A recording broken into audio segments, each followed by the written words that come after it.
L'apôtre Paul a profondément enseigné sur le Saint-Esprit, soulignant son rôle vital dans la vie des croyants.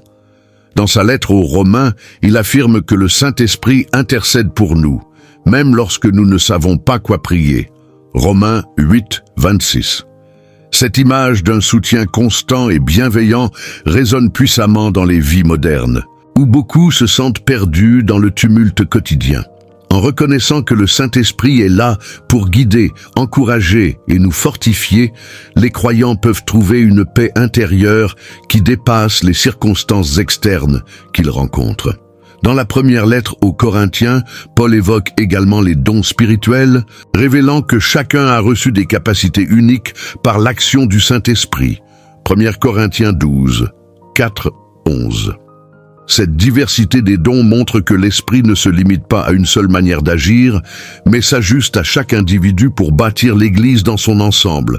Ainsi, ce n'est pas seulement une question d'utilité personnelle, mais d'édification communautaire. Dans un monde où l'isolement est de plus en plus présent, l'idée que chacun peut apporter sa contribution à un corps plus grand peut fortifier notre sentiment d'appartenance et de purpose.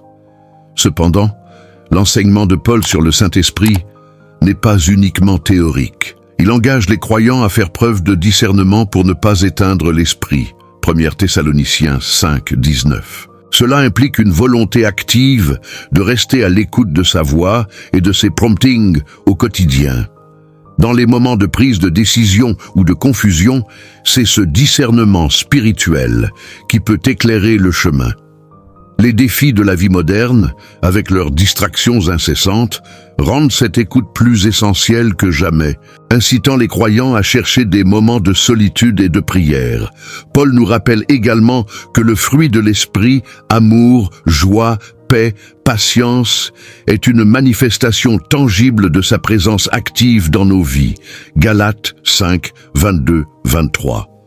Ces fruits ne sont pas seulement des aspirations spirituelles, mais des réalités qui doivent se manifester dans nos interactions quotidiennes. Lorsque les croyants cultivent ces qualités, ils deviennent des témoins vivants de la transformation que le Saint-Esprit opère. Dans un monde qui a soif de vérités pratiques et authentiques, la démonstration de ces fruits peut servir de puissant témoignage. En somme, l'exhortation de Paul à vivre selon l'Esprit est une invitation à une vie remplie de sens, d'intention et de connexion.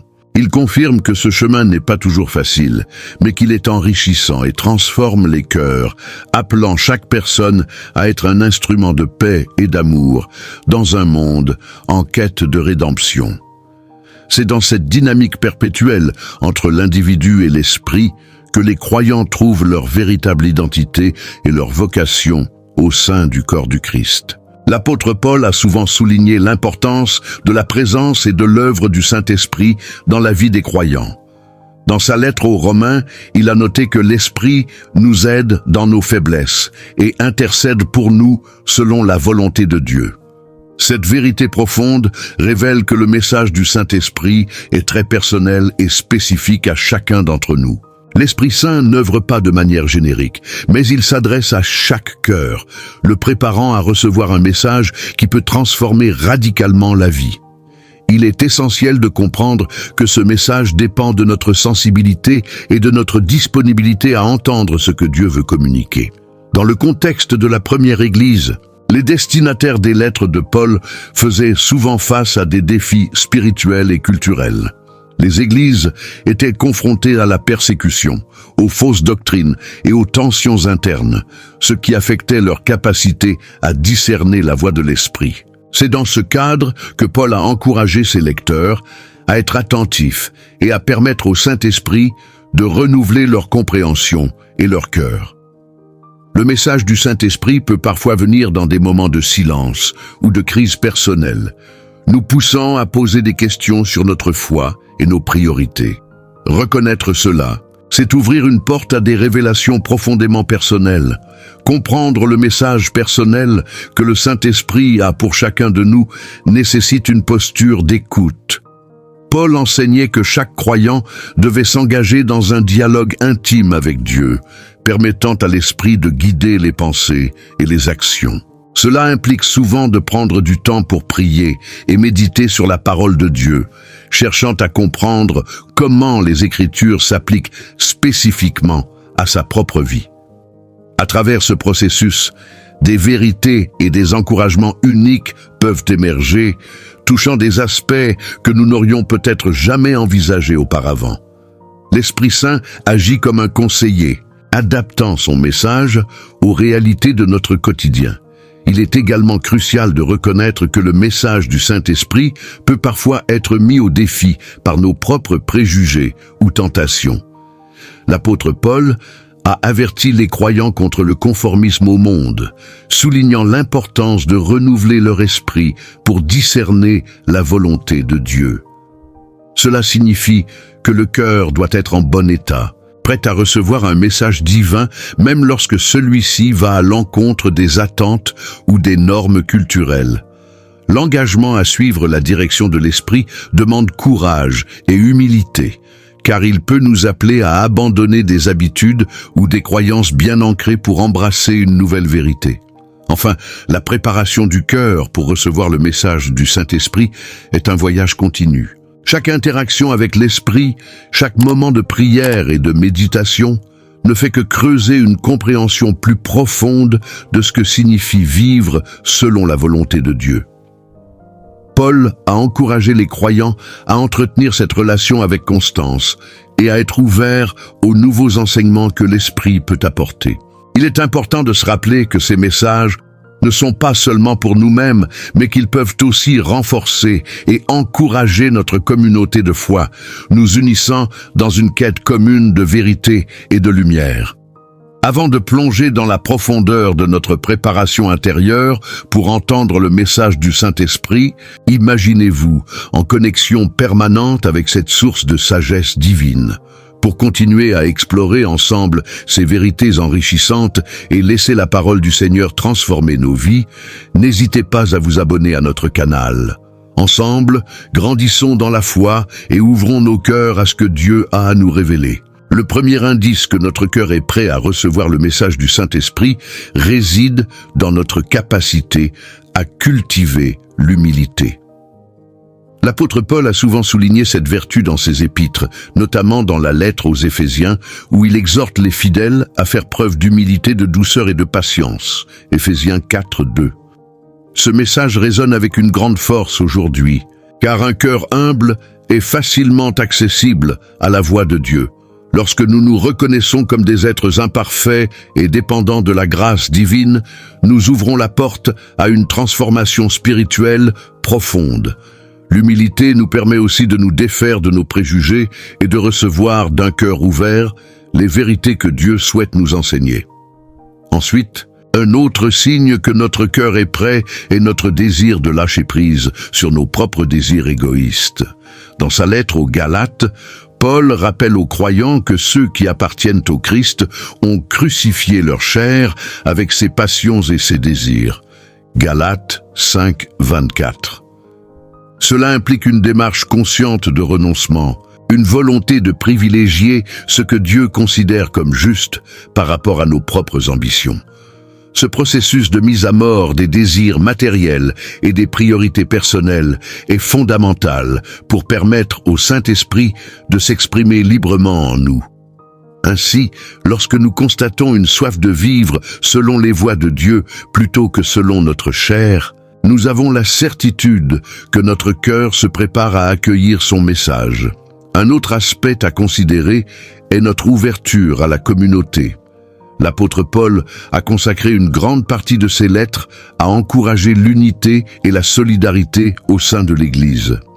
Par exemple, dans sa première lettre aux Corinthiens, il souligne l'importance de vivre en harmonie et de porter les fardeaux les uns des autres. 1 Corinthiens 12, 25, 26. Lorsqu'une personne prend conscience de son rôle au sein du corps du Christ et désire s'engager envers les autres, elle se donne la chance de recevoir le message de l'Esprit Saint. Ce sens de l'appartenance et de la communion transcende les simples relations sociales et devient une expression authentique de notre disposition à écouter ce que Dieu veut nous révéler à travers nos frères et sœurs en Christ. il est également pertinent d'examiner notre attitude face à l'épreuve. Paul a fermement enseigné que la souffrance n'est pas vaine, mais qu'elle produit en nous une persévérance qui prépare notre cœur à recevoir des révélations divines. Romains 5, 3, 4. Quand nous affrontons les difficultés avec une perspective fidèle, acceptant de voir ces défis comme des occasions d'apprendre et de nous rapprocher de Dieu, nous faisons preuve d'une maturité spirituelle. Cette résilience face aux épreuves signe notre préparation, car un cœur qui a été purifié par la souffrance est souvent plus réceptif au message que l'Esprit souhaite y imprimer. Enfin, il est crucial de noter l'importance de la prière. Paul souligne dans sa lettre aux Philippiens que la prière doit être faite avec reconnaissance et que cela nous conduit à une paix qui dépasse toute compréhension. Philippiens 4, 6, 7. La prière sincère et répétée dans nos vies est un indicateur fort que nous souhaitons contempler la volonté de Dieu. Lorsque les prières se transforment en conversations intimes avec le Créateur, nous sommes dans une dynamique d'écoute active. Cette disposition à dialoguer avec Dieu est un puissant moteur pour notre croissance spirituelle. En perceptant cet élan dans notre vie, nous savons que notre cœur se prépare réellement à recevoir les messages sommés par le Saint-Esprit. Le cœur humain, selon l'apôtre Paul, est un lieu de résonance profonde pour la voix de Dieu. Dans la lettre aux Éphésiens, par exemple, il évoque l'importance d'avoir l'esprit illuminé afin de connaître l'espérance à laquelle Dieu nous appelle. Cultiver un cœur réceptif à la voix divine nécessite une préparation cruciale. Cela implique de reconnaître les distractions et les préoccupations du quotidien qui peuvent nous éloigner de cette communication spirituelle. Pour cela, l'individu doit prendre conscience de ses pensées, de ses émotions et même des influences extérieures qui peuvent assourdir cette voix intérieure. En s'alignant avec la volonté divine, on ouvre la porte à une capacité d'écoute authentique. Dans cette quête de réceptivité, la prière joue un rôle prépondérant. L'apôtre Paul, dans sa lettre aux Philippiens, encourage les croyants à présenter leurs requêtes à Dieu par des prières et des supplications. Prier n'est pas seulement formuler des demandes, mais s'immerger dans une conversation sincère et ouverte avec le Créateur. Ce dialogue intime permet de créer une atmosphère de paix et d'humilité, où le cœur devient un terrain fertile pour recevoir les murmures divins. Par ce biais, les croyants peuvent discerner plus clairement les directions que Dieu souhaite leur indiquer pour leur vie quotidienne. Au-delà de la prière, le temps passé dans la méditation des Écritures est essentiel. Paul enseigne dans sa deuxième lettre à Timothée que toute écriture est inspirée par Dieu et utile pour instruire. Lorsque les croyants s'engagent activement dans la lecture et la méditation, ils nourrissent leur âme et fortifient leur esprit pour entendre la voix de Dieu. Ce processus nourrissant est comparable à celui d'un jardinier cultivant des plantes. Il est essentiel de maintenir le sol nourri, d'éliminer les mauvaises herbes et de protéger les pousses fragiles. De la même manière, la méditation des Écritures permet à la parole de Dieu de germer et de grandir dans le cœur, rendant l'individu plus réceptif aux inspirations divines. Un autre aspect à considérer est la communauté de croyants. L'apôtre Paul soulignait souvent l'importance de l'unité et du rassemblement dans la foi. Être entouré de frères et sœurs en Christ offre non seulement un soutien, mais aussi des perspectives diverses et enrichissantes. Les échanges en groupe, que ce soit à travers des études bibliques ou des moments de partage, permettent de percevoir la voix de Dieu à travers les témoignages des autres. Cela souligne que la réceptivité n'est pas une démarche isolée, mais une aventure collective où chacun contribue à la croissance spirituelle de l'ensemble. Enfin, cultiver un cœur réceptif demande une disposition à l'humilité et à la patience. Dans sa lettre aux Romains, l'apôtre Paul parle de la nécessité de se renouveler dans l'intelligence pour discerner la volonté de Dieu. Cela sous-entend un processus qui prend du temps. L'apprentissage à écouter et à comprendre les voix de Dieu requiert souvent des ajustements intérieurs et une persévérance face aux épreuves. En restant ouverts aux corrections et aux enseignements divins, Les croyants peuvent ainsi grandir en maturité spirituelle, augmentant leur sensibilité à ce que Dieu leur communique, même dans les moments de silence apparent. Le Saint-Esprit est souvent une source de sagesse et de direction pour les croyants. Mais accéder à cette guidance nécessite une préparation intérieure. L'apôtre Paolo, dans sa correspondance, aborde les enjeux de l'écoute du Saint-Esprit et met en lumière les obstacles qui peuvent entraver cette connexion divine. Dans l'épître aux Éphésiens, il souligne l'importance de ne pas éteindre l'esprit. Éphésiens 4, 30. Mettant ainsi en avant combien il est essentiel d'éliminer tout ce qui pourrait créer une barrière entre Dieu et nous. Notre cœur doit être un espace accueillant, non seulement pour les messages divins, mais aussi pour la transformation que le Saint-Esprit désire opérer en nous. Un des obstacles majeurs à l'écoute du Saint-Esprit est souvent lié à la distraction et au bruit de la vie quotidienne. Les préoccupations matérielles, les engagements professionnels ou même les relations personnelles peuvent facilement détourner notre attention de la voix subtile de Dieu. L'apôtre Paolo a lui-même vécu ces moments, offrant des conseils pertinents aux églises confrontées à des défis similaires, les exhortant à rechercher des moments de silence et de prière pour mieux discerner la volonté divine. Dans un monde où la rapidité régit nos interactions, créer un espace de calme et de recueillement devient indispensable pour notre croissance spirituelle. Un autre défi à surmonter, selon les enseignements de Paolo, concerne les doutes qui peuvent s'immiscer dans notre foi. À travers ses lettres, Paolo parle de l'importance de la foi en tant que fondement de notre relation avec Dieu. Si nous laissons les incertitudes miner notre confiance en l'Esprit, nous risquons de perdre de vue notre capacité à percevoir sa direction.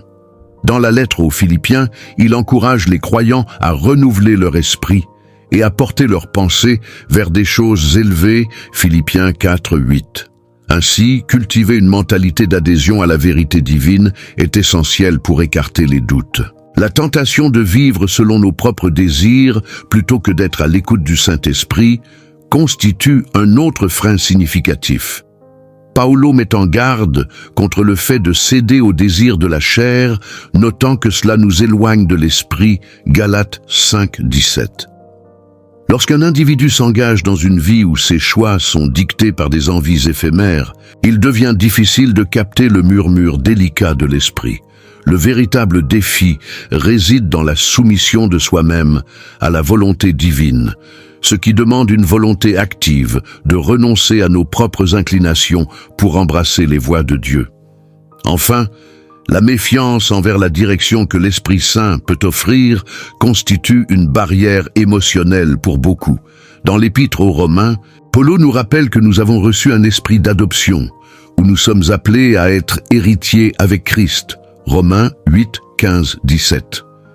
Cependant, si nous doutons de notre valeur ou de notre capacité à recevoir cette guidance, cela entrave notre relation avec Dieu.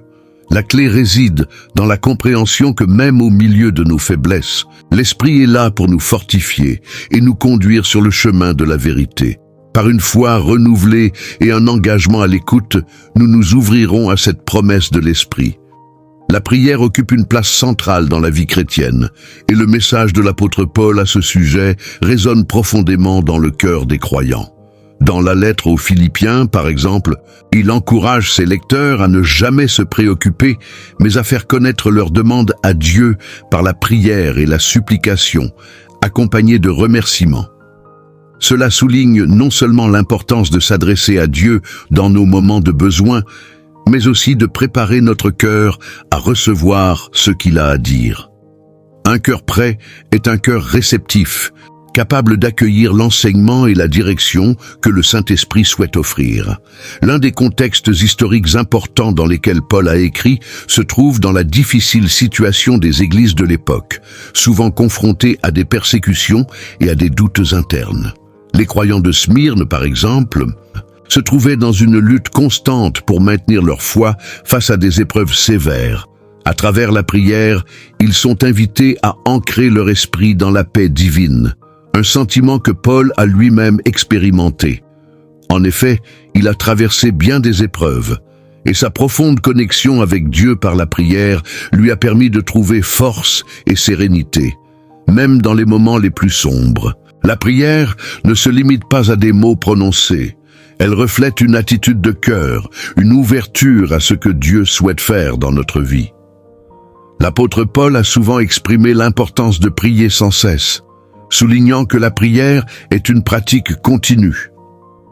À travers les diverses épîtres, il partage que le dialogue avec Dieu aide à transformer notre mentalité et notre façon de percevoir les défis. Ce dialogue sacré invite le Saint-Esprit à agir en nous, nous préparant à recevoir des révélations qui peuvent changer notre trajectoire.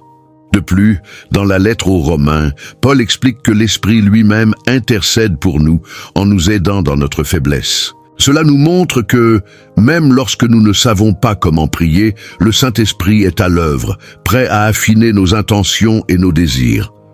Prendre du temps pour prier devient ainsi un moyen non seulement de se connecter avec Dieu, mais également de cultiver un espace intérieur propice à un cœur apte à revoir ses priorités, à reconnaître ses imperfections et à aspirer à une croissance spirituelle continue. Enfin, préparer notre cœur par la prière nous permet d'être en phase avec le Saint-Esprit qui désire guider nos pas au quotidien.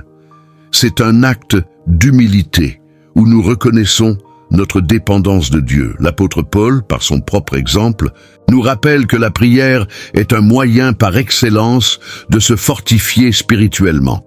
Ainsi, au fur et à mesure que nous développons notre vie de prière, nous découvrons une profondeur et une richesse d'expériences spirituelles qui, loin d'être un simple rituel, se transforment en une source inépuisable de sagesse et de paix pour notre vie. Dans les enseignements de l'apôtre Paul, l'écoute des messages du Saint-Esprit occupe une place centrale. Dans sa lettre aux Éphésiens, il exhorte les croyants à ne pas s'ivrer à du vin, mais à être remplis de l'Esprit. Éphésiens 5, 18. Ce passage souligne l'importance d'une disposition ouverte du cœur pour recevoir l'enseignement divin. Beaucoup de ceux qui ont répondu à cet appel témoignent d'une transformation radicale de leur vie, après avoir pris le temps d'écouter et de suivre la direction que leur offrait le Saint-Esprit. À travers ces récits, nous pouvons percevoir comment une ouverture à l'esprit peut conduire à une croissance spirituelle profonde. Les histoires de personnes ayant entendu et suivi le message du Saint-Esprit sont souvent marquées par des moments décisifs. Par exemple, une femme a partagé comment, dans une période de grande détresse, elle a ressenti une paix surnaturelle après avoir prié et cherché la volonté de Dieu. À ce moment-là, elle a eu l'impression que le Saint-Esprit lui soufflait des mots de réconfort et de guidance, la poussant à se tourner vers des passages bibliques qui l'ont aidée à surmonter ses luttes. Cela fait écho à l'enseignement de Paul aux Philippiens, où il encourage à rechercher tout ce qui est vrai, honorable et juste, Philippiens 4:8, indiquant que cette recherche active de la vérité ouvre la porte aux révélations du Saint-Esprit. Un autre témoignage frappant est celui d'un homme qui, après avoir longtemps lutté contre des addictions, a trouvé la force de se libérer par l'écoute attentive des inspirations du Saint-Esprit. Il raconte que chaque fois qu'il se sentait tiraillé, une voix intérieure l'encourageait à prier et à se confier à Dieu. Cela résonne avec l'enseignement de Paul dans la lettre aux Romains, où il affirme que l'Esprit aide nos faiblesses. Romains 8, 26. Ce soutien spirituel a été crucial pour lui, servant de moteur à sa transformation et lui permettant de retrouver la paix intérieure. L'apôtre Paul ne manque pas de rappeler que la communauté chrétienne joue un rôle essentiel dans l'écoute des messages du Saint-Esprit. Au sein de cette communauté, les témoignages personnels se croisent et se renforcent mutuellement. Par exemple, lorsque des croyants se rassemblent pour prier, il est fréquent qu'ils partagent des révélations reçues pendant leur moment de silence. Ces expériences communes illustrent parfaitement les conseils de Paul aux Corinthiens, où il souligne l'importance de l'édification mutuelle à travers les dons de l'Esprit. 1 Corinthiens 14, 26. En ce sens, la foi devient une aventure collective, une danse entre le divin et l'humanité, où chacun peut entendre et suivre la voix de l'Esprit. Enfin, Il est fascinant de constater que ceux qui ont su suivre le Saint-Esprit témoignent souvent d'un changement non seulement dans leur propre vie, mais aussi dans leur entourage.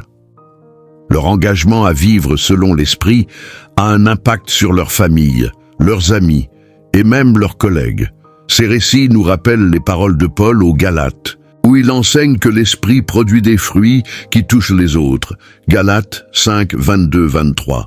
Ces fruits, tels que la bonté et la paix, se propagent comme une onde, inspirant d'autres à rechercher également la volonté divine.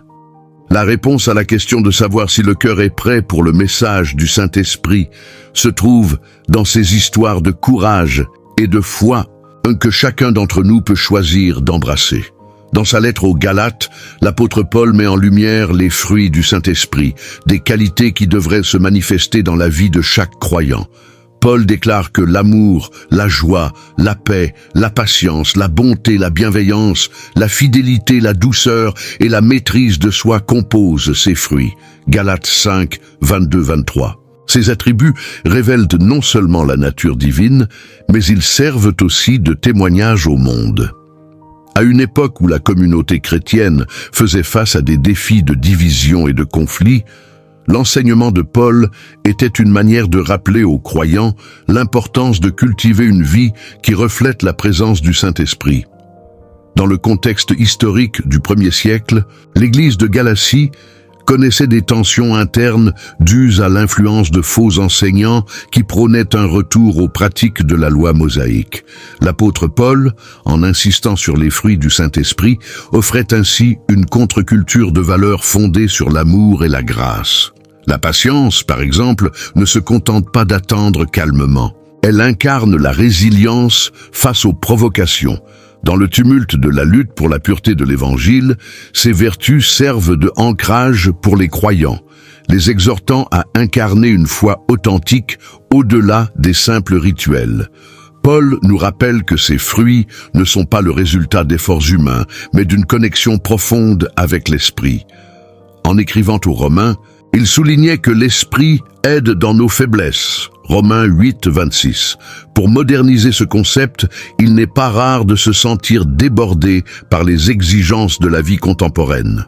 Cependant, chacun est appelé à s'ouvrir à la guidance du Saint-Esprit, permettant ainsi à ses fruits de germer et de croître.